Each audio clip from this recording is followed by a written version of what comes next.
আজ আমরা মায়াপুরে যাওয়ার জন্য বেরিয়ে পড়লাম সকাল সকাল। ট্রেন ধরলাম আমি আমার একটা বান্ধবীকে নিয়ে। সকালে খুব ভোরের ট্রেনটা পাইনি, তারপরে এটা 8টার বোধহয় ট্রেন। বালি স্টেশন থেকে আমরা ট্রেনে উঠেছি, ট্রেনে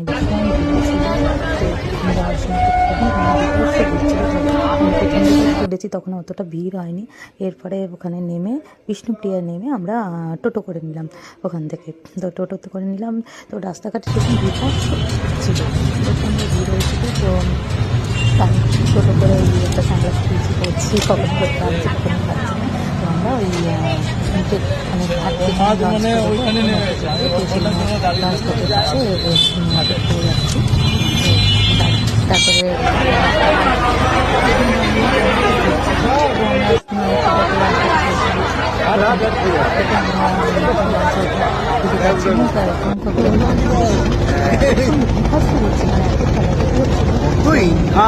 কত লোক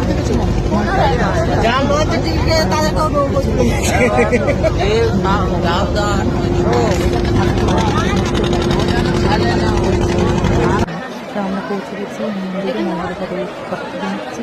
তো ফটো তুলে নিচ্ছি, এবার পরে ব্লগে তোমরা মন্দিরটাকে দেখতে পারো। ভেতরে তো ছবি আনলাম না, তাই বাইরে থেকে ভিডিওটা করেছি। তো সবাই করার চেষ্টা করছি সামনে 3 দিনটা মন্দিরটাকে দেখতে পাবো।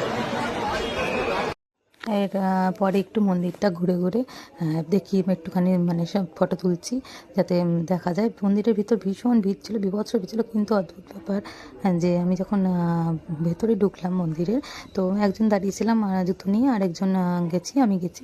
তো আমি প্রথম এলাম, তো এত সুন্দরভাবে দেখতে পেলাম। অদ্ভুত ব্যাপার এটাই যে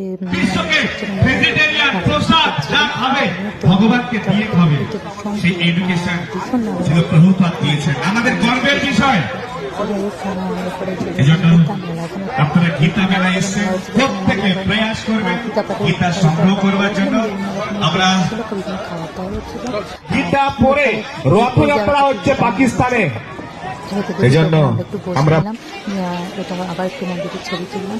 তো যদিও এরপরে আমরা বেরিয়ে আসি, যদিও সেদিন আমরা ঠিক করে খাওয়া দাওয়া পাইনি, প্রসাদও পাইনি, কারণ এত ভিড় ছিল আর আমাদের একটু